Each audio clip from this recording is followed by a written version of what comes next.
Assalamualaikum warahmatullahi wabarakatuh. Ayah, bunda, dan ananda, sebelum kita melakukan kegiatan belajar, mari kita berdoa terlebih dahulu dengan membaca basmalah. Bismillahirrahmanirrahim. Pertemuan kali ini kita akan bahas tema 2, benda di sekitarku, subtema 2, wujud benda, pembelajaran 1. Manusia tidak dapat lepas dari benda di sekitarnya. Keberadaan benda mempermudah manusia melaksanakan aktivitasnya. Ada benda yang terbentuk di alam dan ada benda yang dibuat oleh manusia. Batu, air, dan pasir merupakan benda yang terbentuk di alam. Mobil, gunting, dan kertas merupakan benda yang dibuat oleh manusia. Apakah kamu memperhatikan perbedaan dari benda-benda tersebut?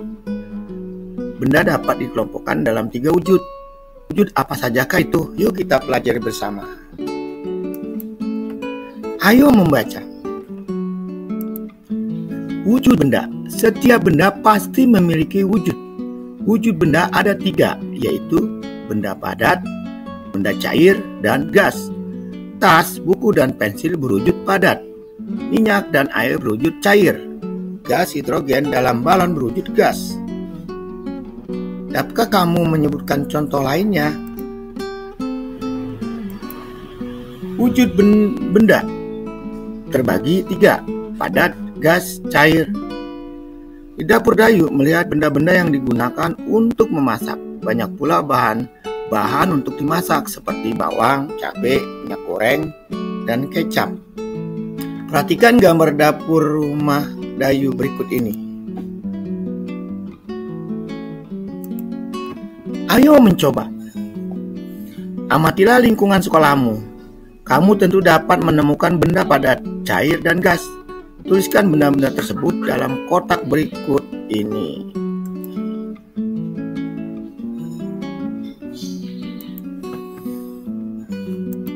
Kamu telah mengamati benda-benda di sekitarmu. Jawablah pertanyaan berikut ini. 1.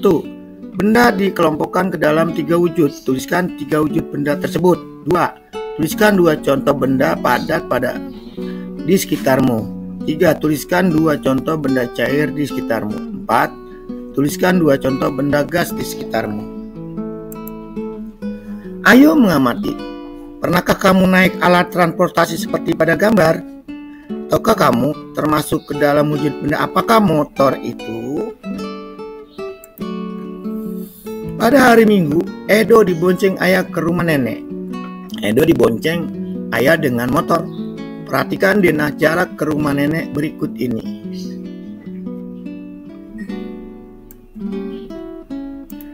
Jarak rumah Edo ke rumah nenek 5 km 300 meter.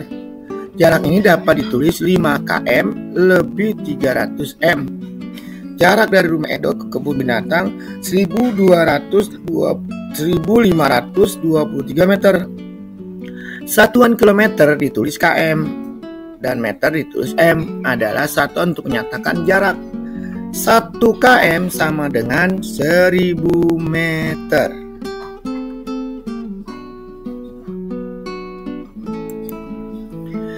Jarak rumah Edo ke rumah nenek 5 km 300 meter. Berapa jarak rumah Edo ke rumah nenek dalam satuan meter? 5 km ditambah 300 meter. 5 km sama dengan 5000 meter. 300 meter sama dengan 300 meter, tidak berubah. 5 km ditambah 300 meter sama dengan 5000 meter ditambah 300 meter sama dengan 5300 meter bila dijadikan meter. Jadi jarak rumah Edo ke rumah nenek adalah 5300 meter. Jarak yang harus ditempuh Edo dari rumah ke kebun binatang 1523 meter. Berapa jarak rumah Edo ke kebun binatang dalam satuan kilometer dan meter? 1523 meter sama dengan 1000 meter ditambah 523 meter sama dengan 1 kilometer ditambah 523 meter. Ayo berlatih. Ada bermacam-macam bentuk bangunan, juga bahan pembentuk bangunan tersebut. Perhatikan dan jarak antar bangunan di bawah ini.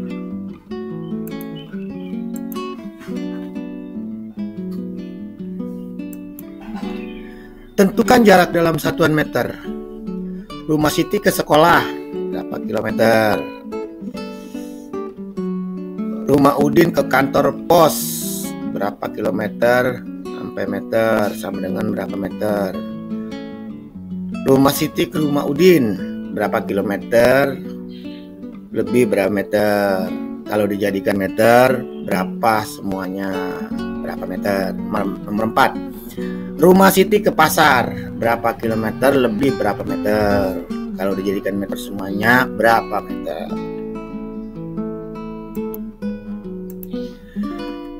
Rumah Udin ke pasar berapa kilometer? Lebihnya berapa meter? Kalau dijadikan meter semua, berapa meter? Alat ukur ada bermacam-macam, baik jenis maupun kegunaannya. Altimeter adalah alat yang digunakan untuk mengukur ketinggian suatu titik dari permukaan laut. Biasanya alat ini digunakan untuk mengukur tinggi pesawat saat terbang dari permukaan laut, juga untuk mengukur tinggi gunung dan hal lain yang berhubungan dengan ketinggian. Altimeter ya namanya. Perhatikan gambar berikut. A. 3000 meter, B. 4325 meter. Berdasarkan gambar di atas, jawablah pertanyaan berikut. Berapa ketinggian pesawat A dalam satuan kilometer? Jadi berapa? Gambar A tuh. 2. Berapa ketinggian pesawat B dalam satuan kilometer? 3. Berapa perbedaan ketinggian pesawat B dan dibandingkan pesawat A? Jadi dikurang, B dengan A dikurang. Jadi berapa perbedaannya, selisihnya? Ayo mengamati. Pernahkah kamu memperhatikan gerakan tiupan angin? Angin adalah udara yang bergerak. Udara berwujud gas. Gas tidak terlihat, namun dapat dirasakan.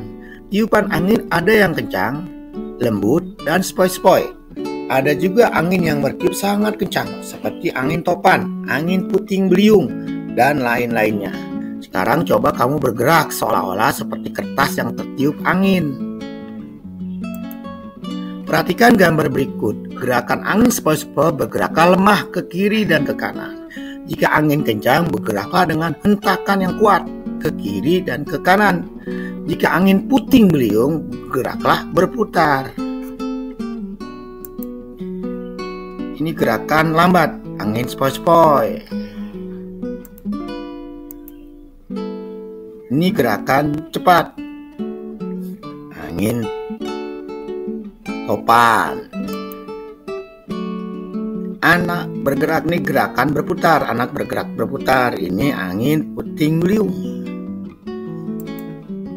Dengan mengikuti gerakan di atas, kamu dapat membedakan gerakan kuat dan lemah. Dalam tarian, selain gerakan tangan, ada juga gerakan langkah kaki. Gerakan tangan dan kaki harus laras dengan irama yang mengiringi. Sekarang, coba kamu berlatih gerakan kaki terlebih dahulu. Iringilah dengan lagu yang kalian suka. Berlatihlah gerakan kaki dengan gerakan lembut, seperti pohon yang melambai ditiup angin sepoi-sepoi, dan gerakan pohon yang ditiup angin kencang.